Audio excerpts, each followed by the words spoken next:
BPF BPF बे जोङो दा माने युथ बिसुखौ माने जोंना बे CWC मिटिंआव सावरायनाय जादों युथ माने वुमेन आरो बिसु बे मोनथाम जोंनि जे गांखंफोर दं उइंसफोर दङ बेखौ नोंथांमोना माने मोजाङै आवगायनानै लांबाय था फेरेनाथ' फेरेन थाखाबाय दा बे मोनथाम सक्तिया थिग थायाब्ला खुनु राजनितिक दोलोआबो थांना थाया जाथियाबो थांनानै थाया जाथियाव सेंग्रा सिख्लाफ्रा मोजां नङाब्ला जौ फाग्ला जाजोबोबा मोजां लेखा फरायाब्ला बे जाथिया जोबलाङो थिग बिदिनो BPFआव बिदिनो जादों जोङो BPFखौ थिग खालामनांगौबा युथ BPFआ थिग जाग्रोनांगोन दावहाखौ युथफ्रासो नाङो मोजां लेखा फरायोबा बै सात्रफ्रा मोजाङै फरायो बिसोरसो देशखौ रक्षा खालामो आरो हिनजाव माहारि बे हिनजाव माहारिफ्रा जुदि समाजाव मोजां बिफाव लायाबा बे समाजा धंस जोंनि बिमाफ्रा जुदि गोदाव सोराव जायो फिसाखौ बेंनो रोङा जोंनि समाजा धंस जायो न'खरा धंस जायो ओंखायनो बे मोनथामखौ दिनै प्राधान्य होदों युथ BPF माबा पेरेन्ट BPFआवथ' दंखायोना बिसोरखौथ' नेग्लेक्ट खालामनाय बाथ्रा गैया जों जेराव मिटिङाव थांबाथाय पेरेन्टफ्रानो जिरायजोबखायो जोंजोंलाय दा बे जायखिया बे जोंनि गेजेराव गाज्रि मोनलायनो माने मोनसे फर्मुला बानायदों आरो मालाय बे फर्मुला जेबो खाथिया दा बिथांमोना जोंखौ गिदों जों साथामनि नामखौ लाबाय थायो बिक्रम कास्टम आरो प्रहलाद PKB कम्पानिबो होनलायलायबाय सासे EM बिथाङा ओरैबादि थोर थोर गिबाय बे साथाम मानसिखौ कन्ट्रल खालामनोनो हाला आरो मालाय दा बेबादि जादों आरो मालाय दा बे साथाम मानसिखौ गियोब्ला आरो जोंनि हाजार जनजों बोरै जुजिनो बिथांमोना हाजार जुजिनांगौ दं बिथांमोना 40 जन MCLA जों जुजिनांगौ केन्डिडेटजों जुजिनांगौ 15 जन MLA फैगासिनो दं जोंना बेजों जुजिनांगौ दा बिथांमोना हाला गसंथानो हाला बिथांमोनहा जे थगायबाय बे थगायनाया लक्ष्मन रेखा बारलांबाय बे लक्ष्मन रेखा बारोबा बिपद जायो दिनै सीताया जेरखम बिपद जादों रामाबो बिपद जादों नङा होमबा राबनाबो बिपद जादों जोबस्रांदों बे 2 नाम्बार साधु जाफ्लानानै सीताखौ खावनानै लांनाया सीताखौ लायफिननो थांनायाव दिनै माने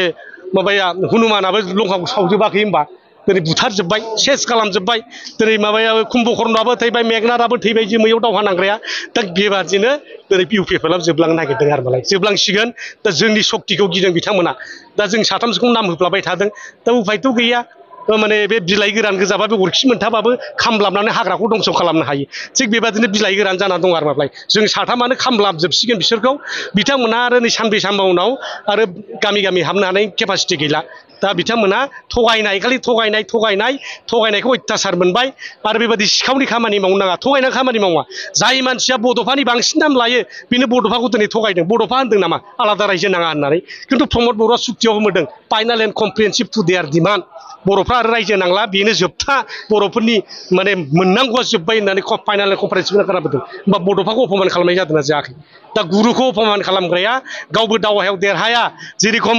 कर्णआ माने महाभारतआव माने गुरुखौ माने सोङालाबानो माखासे गुनखौ सोलोंफ्लानानै जे गावबो बिर जानो सानदोंमोन नाथाय बेखौ गुरुआ गावनि परशुरामा जेब्लानाखि माने अभिशाप होयो नोंनि दा माने रडआ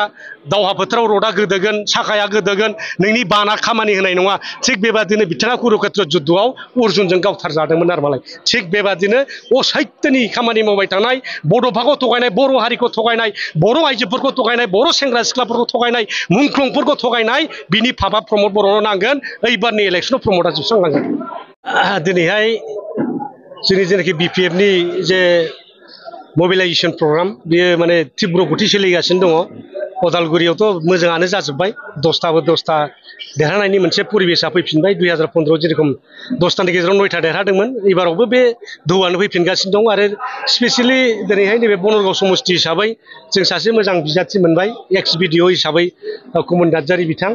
दा बिथांखौ मोननाय लोगो लोगो रायजो राजाफ्रा मोनसे दोहौ फैदों जे मोजां मानसि फैबाय सासे गोरों BDO जालायनानै फैनो हानाय रायजोखौ सिबिनो हानाय टटेल एक्सपिरियेन्सआ बिसोरनाव थायो मानो होनबा जोंनि ग्रासरुट डेभेलपमेन्टआ BDOफोरनि थ्रुयै जायो हिसाबै दा बयबो मोजां मोननानै बेजोंनो फैजोब्बाय दिनै 110 जन जइन जादों आरो फैबावनांगौ बिराद खोथा दंमोन नाथाय माने जेलानाखि युथ BSU आरो वमेननि मोनसे जइन्ट वार्कार्स मिट जायो होमब्ला खमसे खम 500 जन जइन जाबावनायनि खोथा दा लिस्ट जागासिनो दङ फैबावगोन जोङो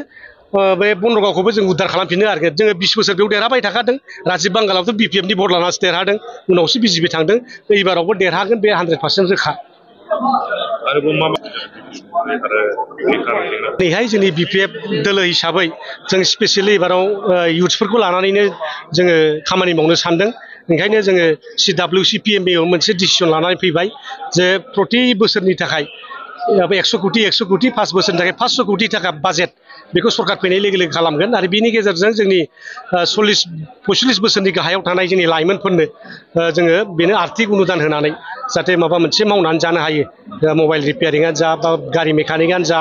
बा माबा मोनसे बयलार फार्म माबा हर्टिकालचार जिखुनु एक्टिभिटि आरोखि इक'नमिक जेनेरेसन खालामनो हानाय बेबादि मोनसे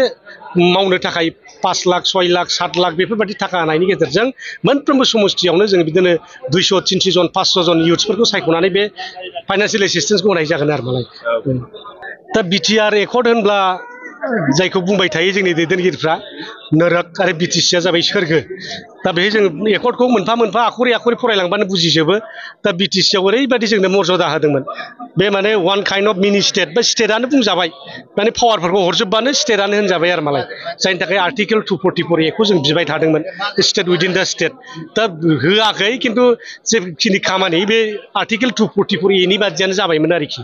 दा दिनै नुबाय बिटिआर सुक्ति जानाय लोगो लोगो बेहाय बिदिनो मर्यादायानो गैला 6 सिडुलनि मर्यादा नांनाय बादि जाहैजोब्बाय दा बेयाव 6 सिडुलनि जिथु मर्यादा बे गैला जों इएमफोरनिफ्रायनो दिनै सिनायो गोदोनि इएमफ्रा रायजिक मन्थ्रिनि दिनै स्टेटास दंमोन चिफ आरो डेपुटि चिफ केबिनेट मन्थ्रिनि रेंक दंमोन दा बेफ्रावनो बुजिजोबो आरोखि मोनफा मोनफा दिनै माने पावारा जोबलांबाय आरो दिनै बिटिसि एकर्डआव जानाखि दफाफोर लिरजानानै दंमोन नों 100% होनब्लाबो बांद्राय होननाय जानाय नङा मेजर थाबोदों होनबा कार्बि आंलंनि बर'फ्रा एसटि खालामनो हायाखै हिल्स एसटि बे दाबो लिरजाबाय थादों बिएसि एकर्डआवबो लिरदों बिटिसिआवबो लिरदों एबारबो लिरनानै लाबोबावदों बेल' बिदित मोनसे जेंनाखाय आरो कार्बि आंलं अट'नमास काउन्सिला एनअसि हरैखाय बेखौ हाग्रामा साननि दिनाव मावनो हानाय जायाखिसै दा बिथांमोना मावनो हानांगौमोन दा मावनो हायाखै आरो दिनैहाय नायदो दा बिथांमोननि एकर्डआव बिराद मोजां मोजां स्कुल कलेज इनस्टिटिउसनफोर लिरनानै लाबोबाय नेरिम लाबोबाय स्पर्ट्स इउनिभारसिटि लाबोबाय ट्राइबेल इउनिभारसिटि बड'फा इउएन ब्रह्म सेन्ट्रेल इउनिभारसिटि आरो गोबांथार रेलवे माने क्रसिंआव फ्लाइअभार बानायनांगौ होननानै लिरनाय दङ दा दिनै मोनसेबो नुवाखै जोङो उदालगुरियावथ' जोङो मास मोनसेयानो जाहैसै थानाया जों नायै नायै दिनै सार्भे खालामजोबदों जेरावबो मोनसेबो गैया दा दुखुनांथाव आरो मालाय दिनैहाय 1%बो दिनै माने मावफुंजायाखिसै लासिंसिं खिन्थु दिनैहाय माने अमित शाह बिथाङा फैना बुंफैयो 82% इमप्लिमेन्ट जाबाय मालाबा जोंनि भारतनि प्रधान मन्त्रि मानगोनां नरेन्द्र मदि दाङरिया बुङो जोङो 1500 कोटि थाखा हरखांबाय दिनै 400 जननि बारा एनडिबिफोरनो साख्रि होनो हाबाय दिनै नुफैगोन नोङो आसल जिनिसा दिनै मोनसेबो गैया 1500 कोटि फैसाबो सफैयाखै एनडिबिफ्रा रावबो रिहेबिलिट जायाखै दिनैहाय नेक्स्ट ग्रेसिया मार्टियार्स फेमिलि होनांगौ बेखौबो मोनजोबाखै जिहेतु आन्दलन खालामगासिनो दङ स्कुल कलेजआ दिनै प्रभिलेज जायाखिसै मास्टारफ्रा दिनै आन्दलनसो खालामबाय 10टा कलेज प्रभिन्सियेलाइज जाबाय होननानै डिक्लेयार होदोंमोन बेथन मोनाखिसै दा मोनफ्रोमबो बिथिङाव बिथांमोना फेइलार दा बिटिआर एकर्ड होनोबा जिर' बिदै गला आरो मालाय दैनानै गनो रोङाबा दाउफ्रा हांसोफ्रा बिदैया गला जायो थिग बेबादिनो दिनैहाय इउपिपिएलनि नेताफ्रा दिनै बिदैखौ दैखांनानै गनो रोङाखै दा बिनि थाखाय गला जानानै थाबाय आरो मालाय दा बिनि थाखायनो बिटिसिआव जेबो गैया साख्रि बाख्रि होनो हायाखिसै दिनै टिका टुक्लिया बाहेरानि मानसिफोर मावफैदों साख्रिया थार्ड ग्रेड फर्थ ग्रेडआ एग्रि फरिखा होना हाबफैगासिनो दङ बिदिबा जों मा मावनानै जागोन जोंनि फंबाय बिनानावफ्रा मा मावनानै जागोन दा ओंखायनो रायजो राजाफ्रा दिनै फार्स्ट नैनिफ्राय संकससिम गासिबो जोंनो माने मा होदों हाग्रामा वेलकाम आरो दिनै प्रमद बर' हाथाव बिटिसि बासाव दिनै बेखौसो बुंगासिनो दं आरो नालाय